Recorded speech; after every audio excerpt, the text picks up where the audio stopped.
welcome to Everyday Storytelling. How are you doing today? We are going to be reading the Bible, and the first word is win. If you guys didn't catch that, because I was facing that way and the computer's blank. But the first word to the Bible is win. Then we are going to be doing the synopsis, which will be handed over to Kim. Then we are going to be doing 20,000 Leagues Under the Sea. Starting part 2. Oh, Kim's not doing the synopsis, sorry. But the first word, I'm going to tell you the first word because my dad is probably, but okay, he's going to the bathroom, so I might just talk to you a bit. But I was just turning off the light. Okay, but the first word is win. That's in the Bible. First word of 20,000 Leagues is We. We. Alrighty, so how's everybody doing today? Yay, welcome to Heavy D Storytelling. I've got the thank you for the link there. That's great.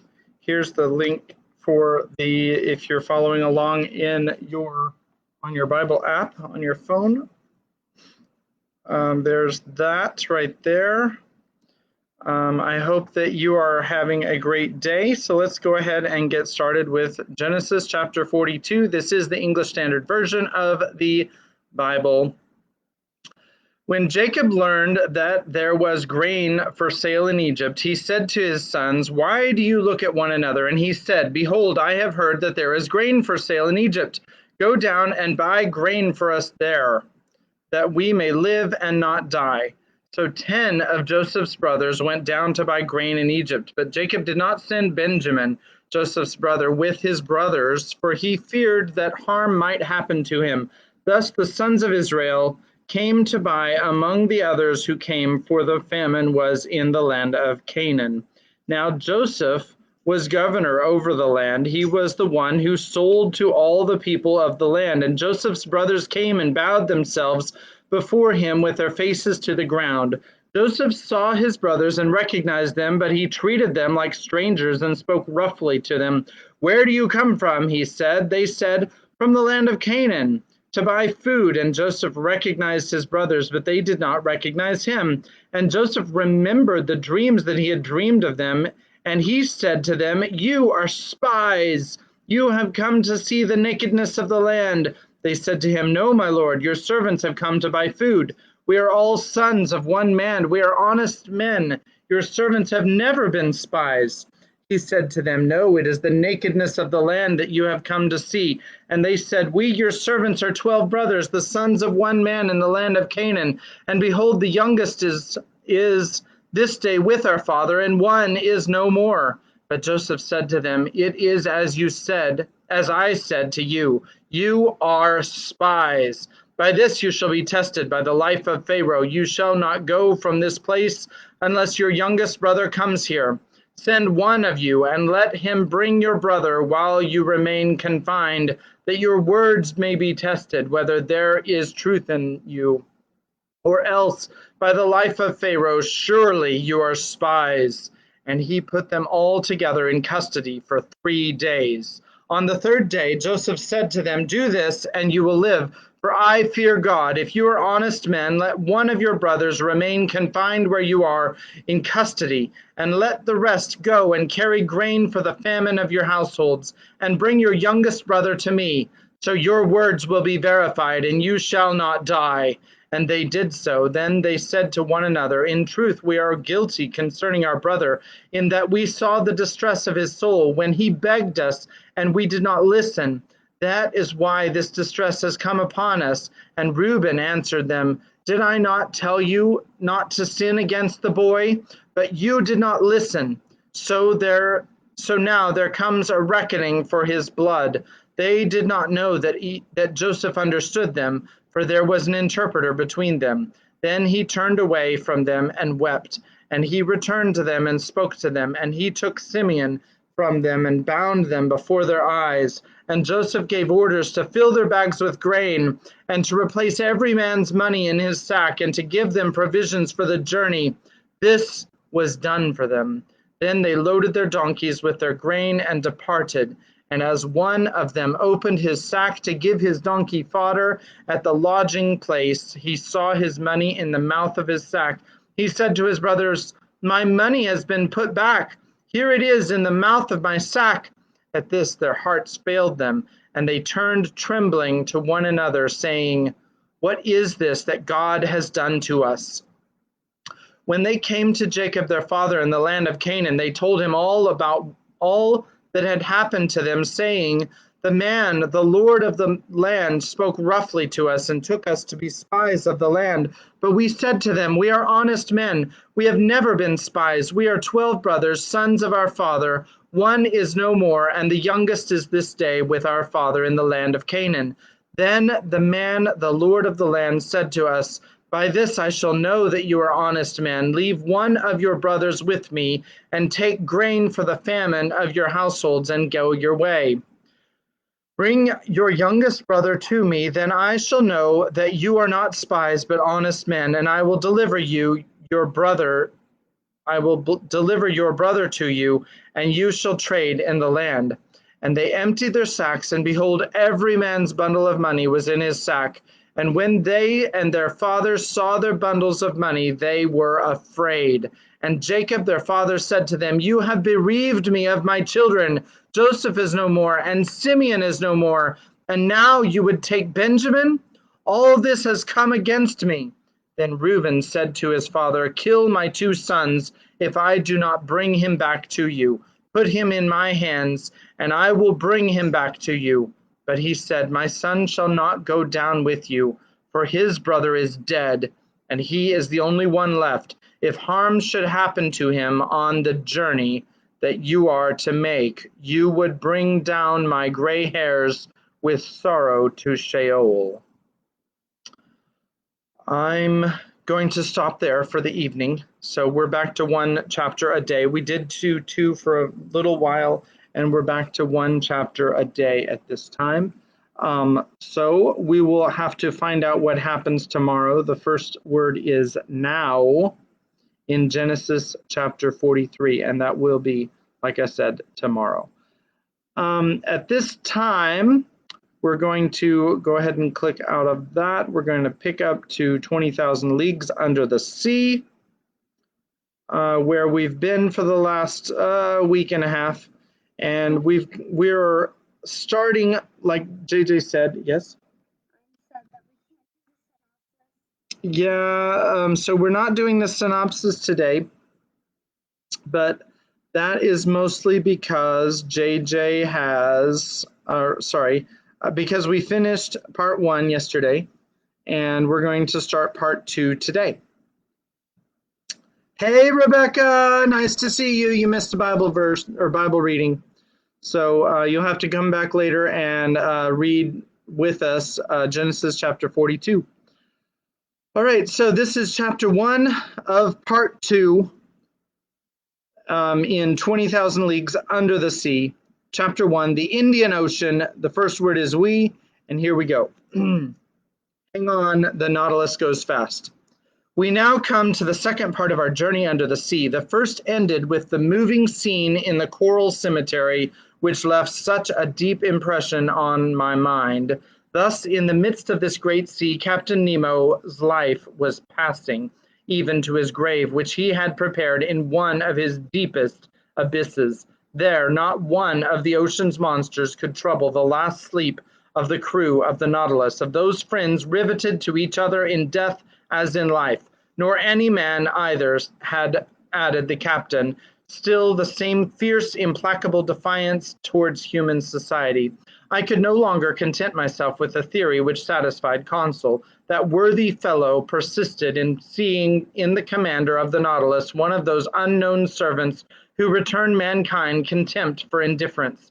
For him, he was misunderstood. He was a misunderstood genius who, tired of Earth's deceptions, had taken refuge in this inaccessible medium where he might follow his instincts freely. To my mind, this explains but one side of the Captain Nemo's character.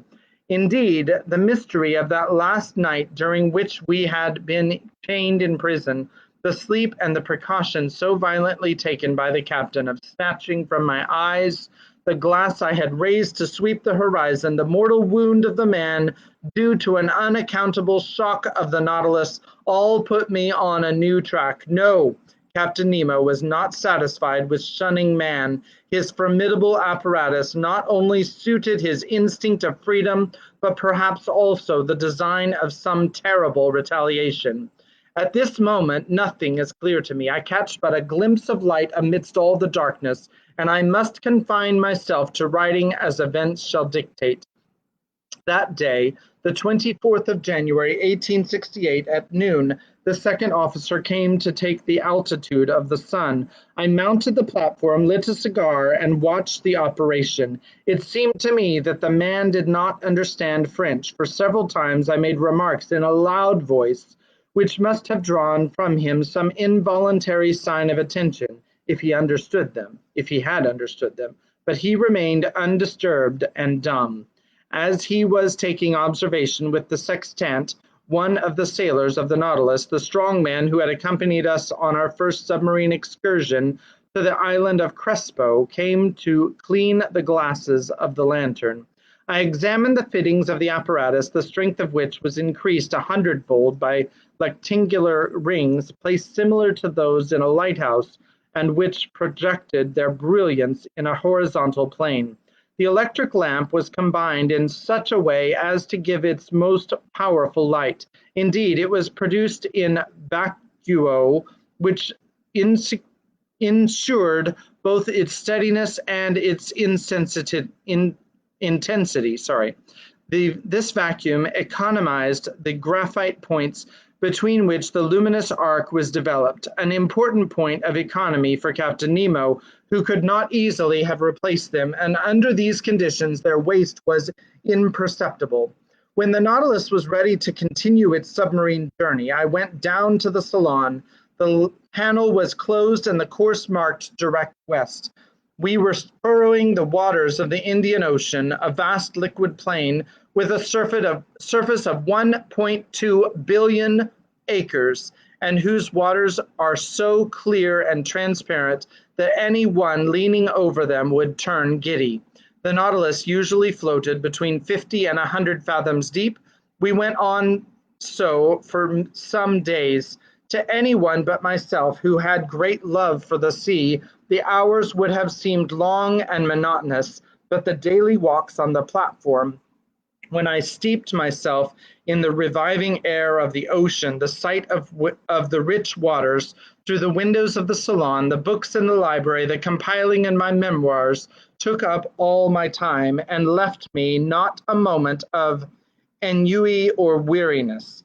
For some days we saw a great number of aquatic birds, sea mews or gulls. Some were cleverly killed and prepared in a certain way, made very acceptable water game. Amongst large winged birds carried a long distance from all lands and resting upon the waves from the fatigue of their flight, I saw some magnificent albatrosses uttering discordant cries like the braying of a donkey, and birds belonging to the family of the long wings. As to the fish, they always provoked our admiration when we surprised the secrets of their aquatic life through the open panels. I saw many kinds which I never before had a chance of observing. I shall notice chiefly ostracions peculiar to the Red Sea, the Indian Ocean, and that part which washes the coast of the tropical America. These fishes, like the tortoise, the armadillo, the sea hedgehog, and the crustacea, are protected by the breastplate, which is neither chalky nor stony, but real bone. In some it takes the form of a solid triangle, in others of a solid quadrangle. Amongst the triangular I saw some an inch and a half in length, with wholesome flesh and a delicious flavor. They are brown at the tail and yellow at the fins, and I recommend their introduction to fresh water, to which a certain number of sea fish easily accustom themselves. I would also mention quadrangular ostracions. having on the back 4 large tubercles, some dotted over with white spots over the lower part of the body, and which may be tamed like birds, trigons provided with spikes formed by the lengthening of their bony shell, and which from their straight gruntings are called sea pigs, also dromedaries with large humps in the shape of a cone, whose flesh is very rough and leathery. I now borrow from the daily notes of Master Consul certain fish of the genus Petrodon, peculiar to those seas, with red backs and white chests, which are distinguished from 3 rows of longitudinal filaments, and some electrical 7 inches long, decked in the liveliest colors. Then, as specimens of other kinds, some ovoids resembling an egg of a dark brown color, marked with white bands and without tails, diodons, real sea porcupines, furnished with spikes and capable of swelling in such a way as to look like cushions bristling with darts, hippocampi, common to every ocean, some pegasi with lengthened snouts, which their peculiar fins, being much elongated and formed in the shape of wings, allow, if not to fly, at least to shoot into the air, pigeon spatulae, with tails covered with many rings of shell, macroganthe, with long jaws, an excellent fish 9 inches long, and bright with most agreeable colors, pale-colored calamores, with rugged heads, and plenty of chetpodons, with long and tubular muzzles, which kill insects by shooting them as from an air gun with a single drop of water. These we may call the flycatchers of the sea. In the 89th genus of fishes, classed by Lacipede, belonging to the second lower class of bony, characterized by operculus and bronchial membranes, I remarked the Scorpaeni, the head of which is furnished with spikes, and which has but 1 dorsal fin. These creatures are covered, or not, with little shells, according to the subclass to which they belong. The second subclass gives us specimens of Didactyles, 14 or 15 inches in length, with yellow rays and heads of a most fantastic appearance. As to the first subclass, it gives several specimens of that singular-looking fish appropriately called a sea frog, with large head, sometimes pierced with holes, sometimes swollen with protuberances, bristling with spikes and covered with tubercles. It has irregular and hideous horns. Its body and tail are covered with calicites. Its sting makes a dangerous wound. It is both repugnant and horrible to look at. From the 21st to 23rd of January, the Nautilus went at a rate of 250 leagues in 24 hours, being 540 miles or 22 miles an hour. If we recognized so many different varieties of fish, it was because, attracted by the electric light, they tried to follow us. The greater part, however, were soon distracted by our speed, though some kept their pace in the waters of the Nautilus for a time. The morning of the 24th, in 12 degrees 5 minutes south latitude and 94 degrees 33 minutes longitude, we observed Keeling Island, a coral formation planted with magnificent cocoas, and which had been visited by Mr. Darwin and Captain Fitzroy. The Nautilus skirted the shores of this desert island for a little distance. Its nets brought up numerous specimens of pulpi and curious shells of mollusca.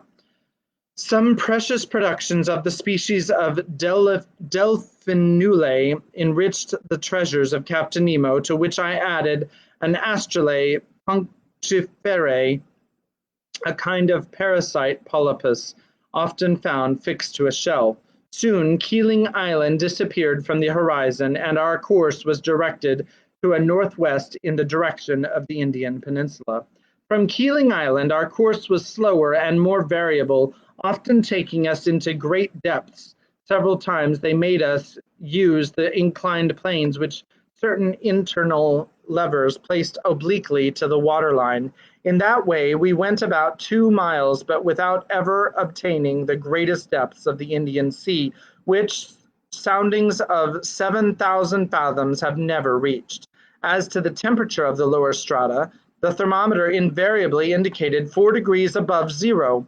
I only observed that in the upper regions, and the water was always colder in the high levels than in the surface of the sea.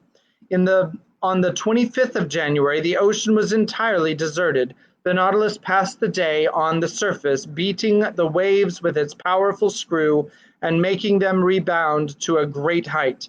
Who, under such circumstances, would not have taken it for a gigantic cetacean? 3 parts of this day I spent on the platform. I watched the sea. Nothing on the horizon till about 4 o'clock, a steamer running west on our counter. Her masts were visible for an instant, but she could not see the Nautilus, being too low in the water. I fancied this steamboat belonged to the P.O. Company, which runs from Ceylon to Sydney, touching at King George's Point and Melbourne. At 5 o'clock in the evening, before the fleeting twilight which binds night to day in tropical zones, Consul and I were astonished by a curious spectacle. It was a shoal of Argonauts traveling along on the surface of the ocean. We could count several hundreds. They belonged to the tubercle kind, which are peculiar to the Indian seas. These graceful mollusks moved backwards by means of their locomotive tubes through which they propelled the water already drawn in.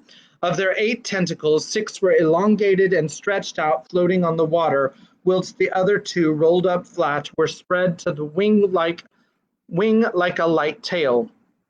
I saw their spiral-shaped and fluted shells, which Cuvier justly compares to an elegant skiff, a boat indeed. It bears the creature which secretes it without its adhering to it. For nearly an hour the Nautilus floated in the midst of this shoal of mollusks. Then I know not what sudden fright they took, but as if at a signal every sail was furled, the arms folded, the body drawn in, the shells turned over, changing their center of gravity, and the whole fleet disappeared under the waves. Never did the ships of a squadron maneuver with more unity. At that moment night fell suddenly, and the reeds, scarcely raised by the breeze, lay peaceably under the sides of the Nautilus. The next day, 26th of January, we cut the equator at the 82nd meridian and entered the northern hemisphere. During the day, a formidable troop of sharks accompanied us, terrible creatures, which multiply in these seas and make them very dangerous. They were Cetratio philippi sharks, with brown backs and whitish bellies, armed with 11 rows of teeth, eyed sharks, their throat being marked with a large black spot surrounded with white like an eye. There were also some Isabella sharks with rounded snouts marked with dark spots. These powerful creatures often hurled themselves at the windows of the salon with such violence as to make us feel very insecure.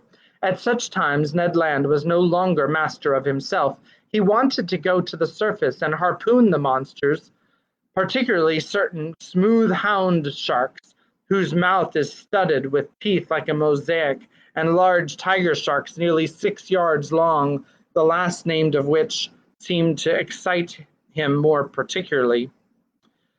But the Nautilus, accelerating her speed, easily left the most rapid of them behind. The 27th of January, at the entrance of the vast Bay of Bengal, we met repeatedly a forbidding spectacle, dead bodies floating on the surface of the water. They were the dead of the Indian villages carried by the Ganges to the level of the sea, and which the vultures, the only undertakers of the country, had not been able to devour. But the sharks did not fail to help them at their funeral work. About 7 o'clock in the evening, the Nautilus, half immersed, was sailing in a sea of milk. At first sight, the ocean seemed lactified. Was it the effect of the lunar rays? No, for the moon, scarcely 2 days old, was still lying hidden under the horizon in the rays of the sun. The whole sky, though lit by the sidereal rays, seemed black by contrast with the whiteness of the waters. Consul could not believe his eyes and questioned me as to the cause of this strange phenomenon. Happily, I was able to answer him. It is called a milk sea, I explained, a large extent of white wavelets often to be seen on the coast of Amboina and in these parts of the sea. But, sir, said Consul, can you tell me what causes such an effect? For I suppose the water is not really turned into milk. No, my boy, and the whiteness which surprises you is caused only by the presence of myriads of infusoria, a sort of luminous little worm, gelatinous and without color, and the thickness of a hair, and whose length is not more than a 7,000th of an inch. These insects adhere to one another sometimes for several leagues. Several leagues, exclaimed Consul. Yes, my boy, and you need not try to compute the number of these infusoria. You will not be able, for if I am not mistaken, ships have floated on these milk seas for more than 40 miles. Toward midnight, the sea suddenly resumed its usual color, but behind us, even to the limits of the horizon, the sky reflected the whitened waves, and for a long time seemed impregnated with the vague glimmerings of an aurora borealis. Chapter 2, A Novel Proposal of Captain Nemo's. On the 28th of February, so this is like a month later, just in case you're keeping track, because the last date that they said was the 27th of January when they're going through the milk seas, and now at the beginning of chapter 2 it says the 28th of February. So just picture star date, blah, blah, blah, blah, blah, and we never know what the blah, blah, blah means, but here we are a month later. There it is. On the 28th of February, when at noon, and also keep in mind this is the 1868, which should be, if I'm not mistaken, a leap year, so there is going to be a 29th of February. I'll start the chapter over again for a third time. Here we go. On the 28th of February, when at noon the Nautilus came to the surface of the sea in 9 degrees 4 minutes north latitude, there was land in sight about 8 miles to westward. The first thing I noticed was a range of mountains about 2,000 feet high, the shapes of which were most capricious. On taking the bearings, I knew that we were nearing the island of Ceylon, the pearl which hangs from the lobe of the Indian peninsula. Captain Nemo and his second appeared at this moment. The captain glanced at the map, then turning to me said, "The island of Ceylon, noted for its pearl fisheries. Would you like to visit one of them, Monsieur Aronnax?" "Certainly, Captain." "Well, the thing is easy, though if we see the fisheries, we shall not see the fishermen. The annual exportation has not yet begun. Never mind, I will give the orders to make for the Gulf of Mannar, where we shall arrive in the night." The captain said something to his second, who immediately went out.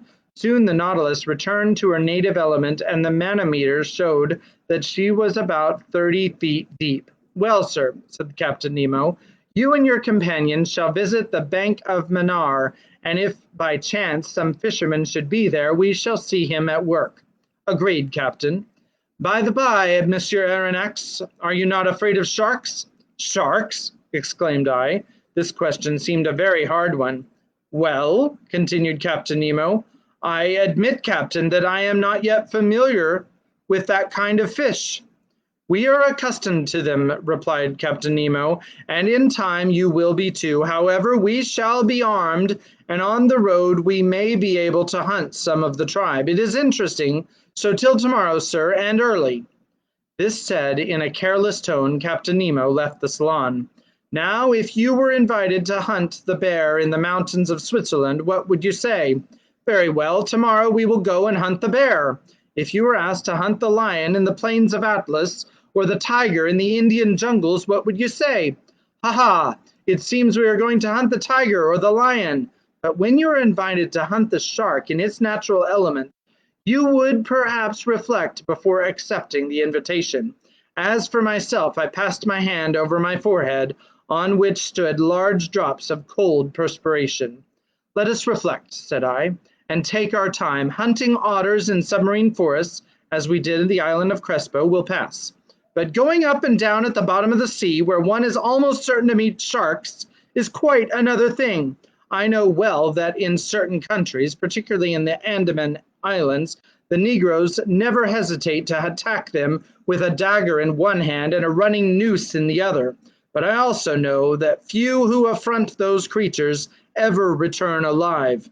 However, I am not a Negro, and if I were, I think a little hesitation in this case would not be ill-timed. At this moment, Consul and the Canadian entered, quite composed and even joyous. They knew not what awaited them. "Faith, sir," said Ned Land, "your Captain Nemo, the devil take him, has just made us a very pleasant offer." "Ah," said I, "you know?" "If agreeable to you, sir," interrupted Consul, "the commander of the Nautilus has invited us to visit the magnificent Ceylon fisheries tomorrow in your company. He did it kindly and behaved like a real gentleman." "He said nothing more?" "Nothing more, sir, except that he had already spoken to you of this little walk." "Sir," said Consul, "would you give us some details of the pearl fishery?" "As to the fishing itself," I asked, "or the incidents, which?" "On the fishing," replied the Canadian. "Before entering upon the ground, it is as well to know something about it."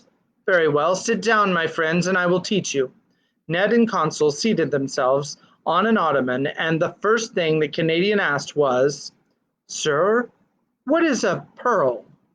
"My worthy Ned," I answered, "to the poet a pearl is a tear of the sea, to the Orientals it is a drop of dew solidified, to the ladies it is a jewel of an oblong shape, of a brilliancy of mother-of-pearl substance, which they wear on their fingers, their necks, or their ears. For the chemist it is a mixture of phosphate and carbonate of lime, with a little gelatine, and lastly, for naturalists, it is simply a morbid secretion of the organ that produces the mother of pearl among certain bivalves." "Branch of mollusks?" said Consul.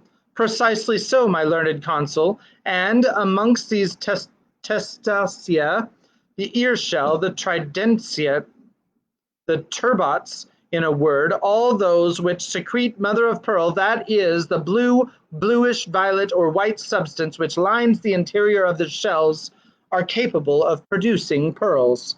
"Mussels too?" asked the Canadian. "Yes, mussels of certain waters in Scotland, Wales, Ireland, Saxony, Bohemia, and France." "Good. For the future I shall pay attention," replied the Canadian. "But," I continued, "the particular mollusk which secretes the pearl is the pearl oyster, the Meleagrina margaritifera. If I could read it Latin, then I could say all of these names, all of these scientific names, but obviously I don't read Latin, so sorry about that. That precious pentadine, the pearl is nothing but a nacreous formation deposited in a globular form, either adhering to the oyster shell or buried in the folds of the creature. On the shell it is fast, in the flesh it is loose, but always has for a kernel a small hard substance, maybe a barren egg, maybe a strand of sand, around which the pearly matter deposits itself year after year successively, and by thin concentric layers. "Are many pearls found in the same oyster?" asked Consul. "Yes, my boy, some are a perfect casket. One oyster has been mentioned, though I allow myself to doubt it, as having contained no less than 150 sharks." "150 sharks!" exclaimed Ned Land. "Did I say sharks?" said I hurriedly. "I meant to say 150 pearls. Sharks would not make sense." "Certainly not," said Consul. "But will you tell us now by what means they extract these pearls?"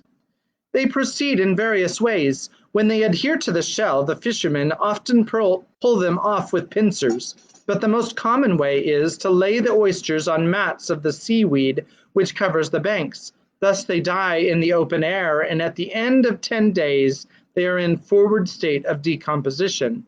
They are then plunged into large reservoirs of sea water, then they are opened and washed."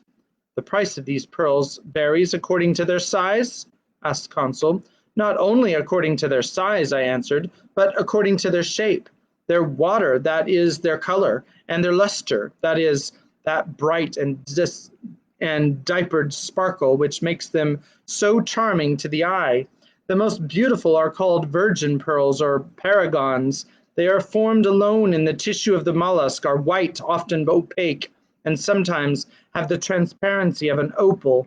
They are generally round or oval. The round are made into bracelets, the oval into pendants, and being more precious, are sold singly. Those adhering to the shell of an oyster are more irregular in shape and are sold by weight. Lastly, in a lower order are classed those small pearls known under the name of seed pearls. They are sold by measure and are especially used in embroidery for church ornaments. But, said Consul, is this pearl fishery dangerous? No, I answered quickly, particularly if certain precautions are taken. What does one risk in such a calling? Said Ned Land, the swallowing of some mouthfuls of seawater? As you say, Ned, by the by, said I, trying to take Captain Nemo's careless tone. Are you afraid of sharks, brave Ned? I, replied the Canadian, a harpooner by profession. It is my trade to make light of them. But, said I, it is not a question of fishing for them with an iron swivel, hoisting them into a vessel, cutting off their tails with a blow of a chopper, ripping them up and throwing their heart into the sea. Then it is a question of... Precisely. In the water?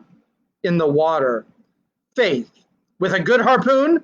You know, sir, these sharks are ill-fashioned beasts. They turn on their bellies to seize you, and in that time...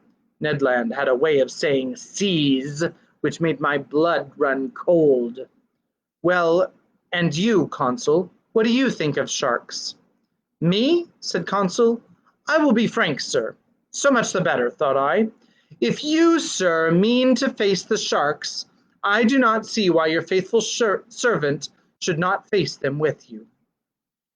What a great servant Consul is! He follows his master everywhere he goes. That is such a great servant. I am going to stop there for a second and take some water because my throat is pretty dry.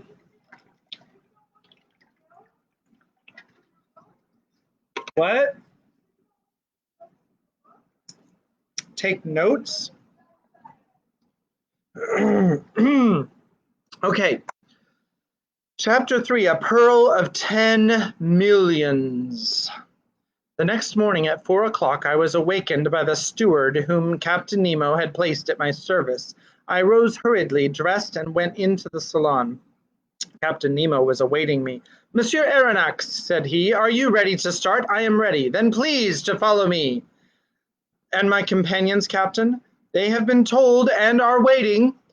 Are we not to put on our divers' dresses? Asked I. Not yet. I have not allowed the Nautilus to come too near this coast, and we are some distance from the Manar bank. But the boat is ready and will take us to the exact point of disembarking, which will save us a long way. It carries our diving apparatus, which we will put on when we begin our submarine journey. Captain Nemo conducted me to the central staircase, which led on the platform. Ned and Consul were already there, delighted at the idea of the pleasure party which was preparing.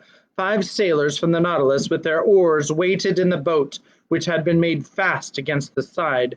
The night was still dark. Layers of clouds covered the sky, allowing but few stars to be seen.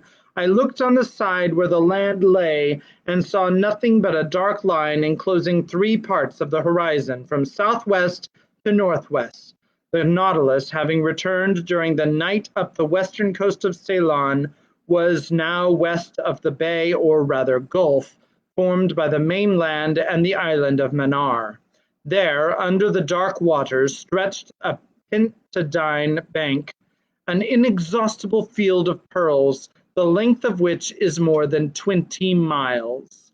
Captain Nemo, Ned Land, Consul, and I took our places in the stern of the boat.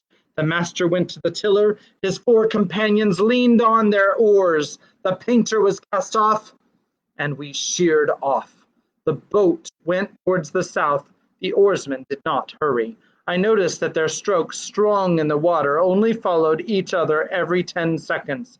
according to the method generally adopted in the Navy. Whilst the craft was running by its own velocity, the liquid drops struck the dark depths of the waves crisply like spats of melted lead.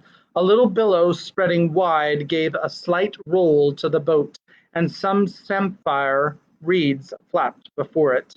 We were silent.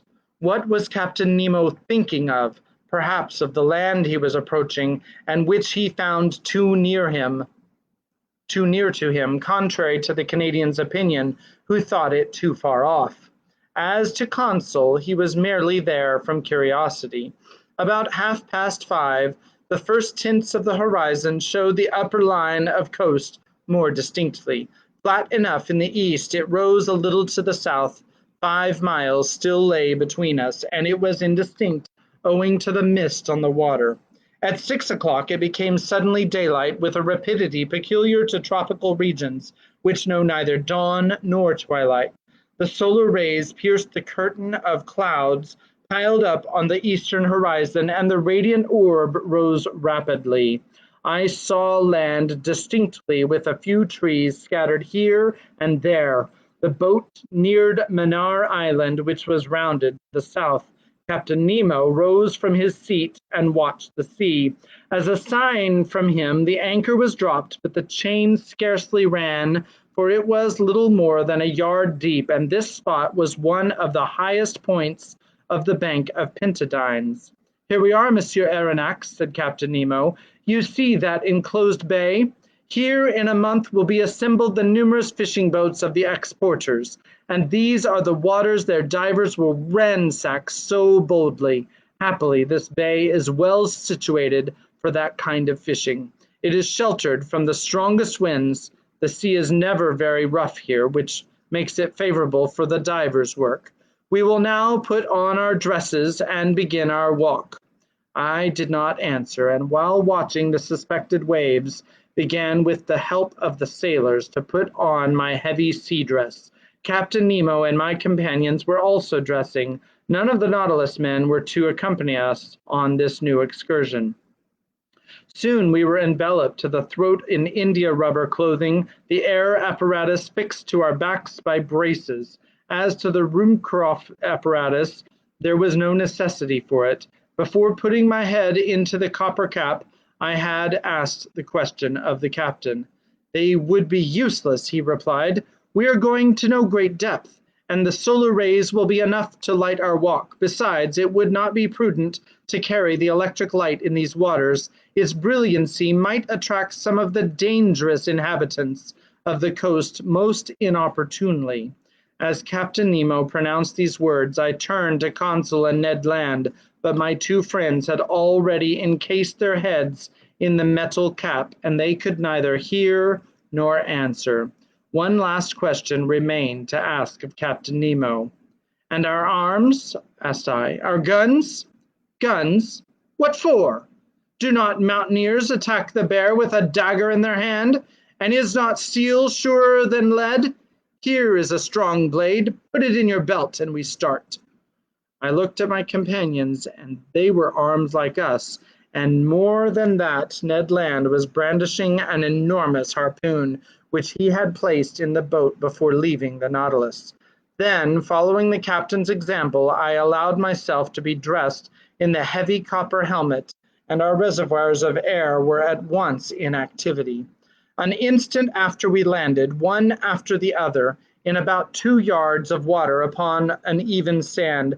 Captain Nemo made a sign with his hand, and we followed him by a gentle declivity until we disappeared under the waves.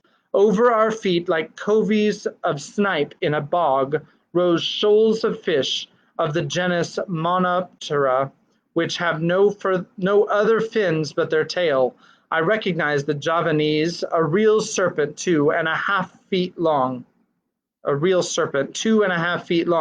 of a livid color underneath, and which might easily be mistaken for a conger eel if it were not for the golden stripes on its side. In the genus Strometeus, whose bodies are very flat and oval, I saw some of the most brilliant colors, carrying their dorsal fin like a scythe, An excellent eating fish, which dried and pickled is known by the name of carawade. Then some tranquillibars belonging to the genus Apspheroidus, whose body is covered with a shell cuirass of 8 longitudinal plates. The heightening sun lit the mass of waters more and more. The soil changed by degrees to the fine sand succeeded a perfect causeway of boulders covered with a carpet of mollusks and zoophytes. Amongst the specimens of these branches, I noticed some plastinae with thin, unequal shells, a kind of ostration peculiar to the Red Sea and the Indian Ocean. Some orange lucinae with rounded shells, rockfish 3 feet and a half long, which raised themselves under the waves like hands ready to seize one. There were also some panopyres, slightly luminous, and lastly some oculines, like magnificent fans, forming one of the richest vegetations of the seas.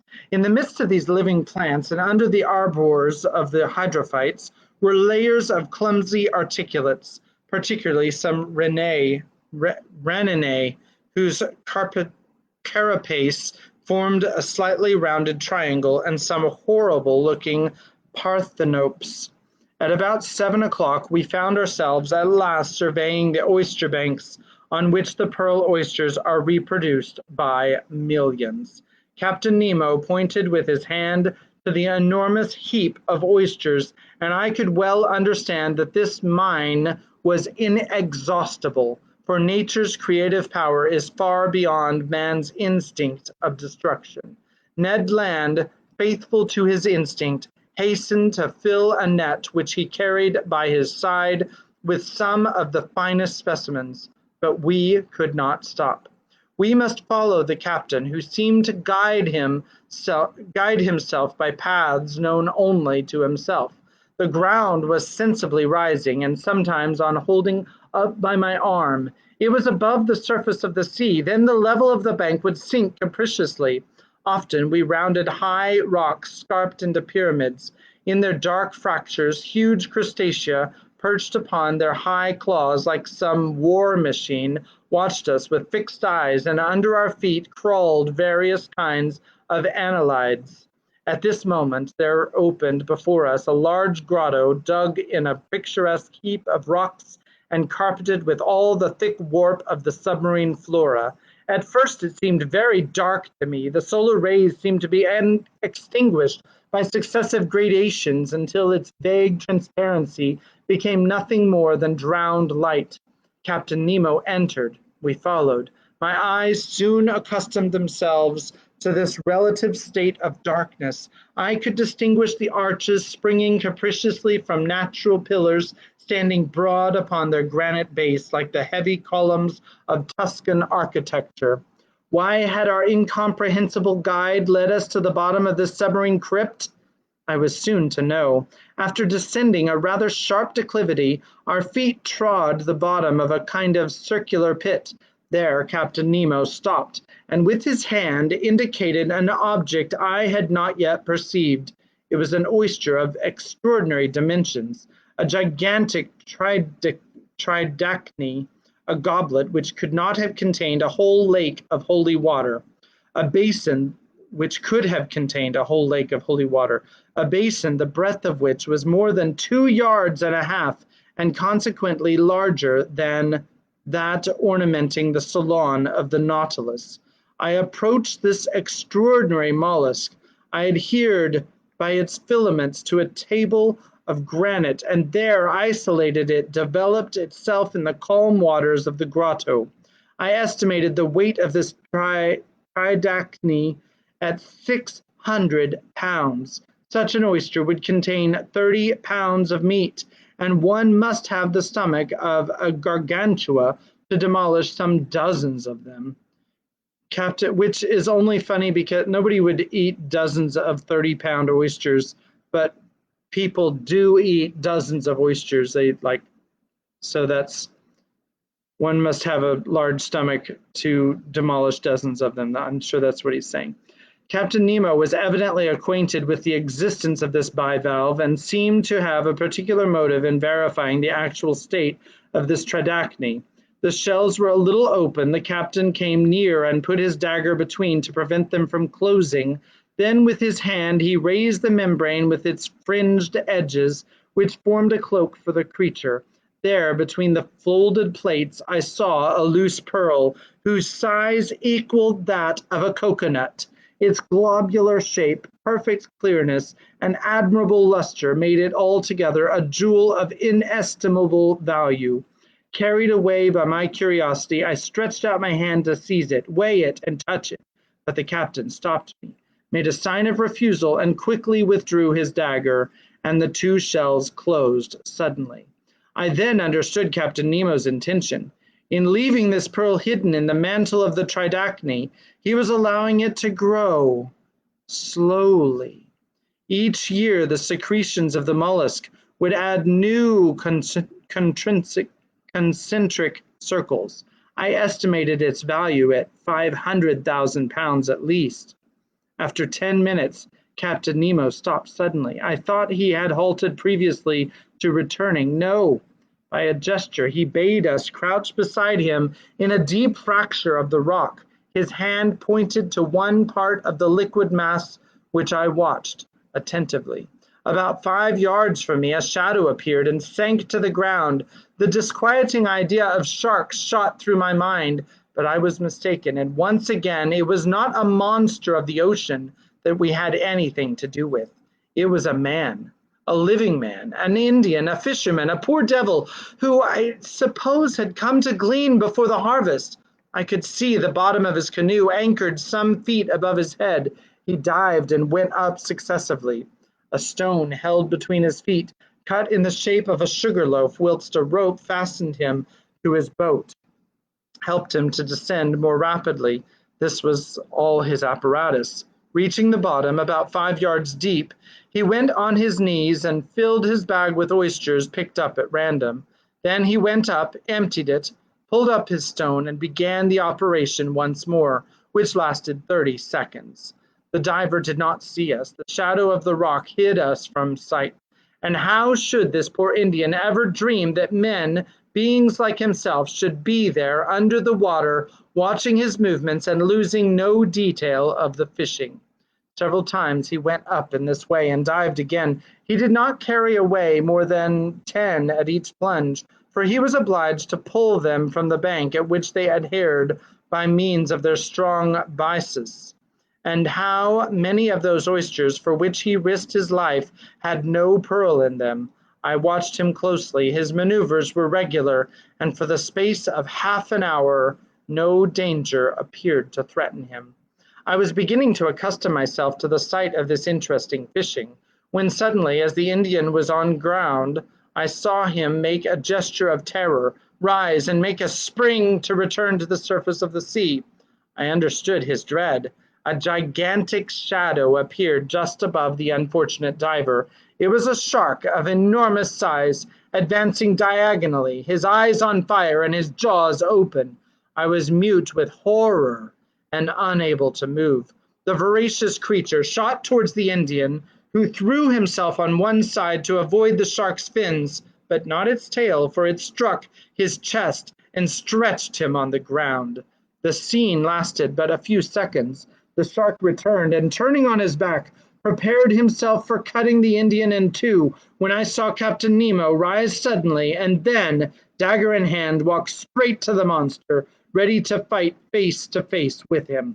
The very moment the shark was going to snap the unhappy fisherman in two, he perceived his new adversary, and, turning over, made straight towards him. I can still see Captain Nemo's position. Holding himself well together, he waited for the shark with admirable coolness, and when it rushed at him, threw himself on one side with wonderful quickness, avoiding the shock and burying his dagger deep into its side. But it was not all over. A terrible combat ensued. The shark had seemed to roar, if I might say so. The blood rushed in torrents from its wound. The sea was dyed red, and through the opaque liquid I could distinguish nothing more, until the moment when, like lightning, I saw the undaunted captain hanging on to one of the creature's fins, struggling, as it were, hand to hand with the monster, and dealing successive blows at his enemy, yet still unable to give a decisive one. The shark's struggles agitated the water with such fury that the rocking threatened to upset me. I wanted to go to the captain's assistant, but nailed to the spot with horror, I could not stir. I saw the haggard eye. I saw the different phases of the fight. The captain fell to the earth, upset by the enormous mass which leant upon him. The shark's jaws opened wide like a pair of factory shears, and it would have been all over with the captain, but quick as thought, harpoon in hand, Ned Land rushed toward the shark and struck it with its sharp point. The waves were impregnated with a mass of blood. They rocked under the shark's movements, which beat them with an indescribable fury. Ned Land had not missed his aim. It was the monster's death rattle.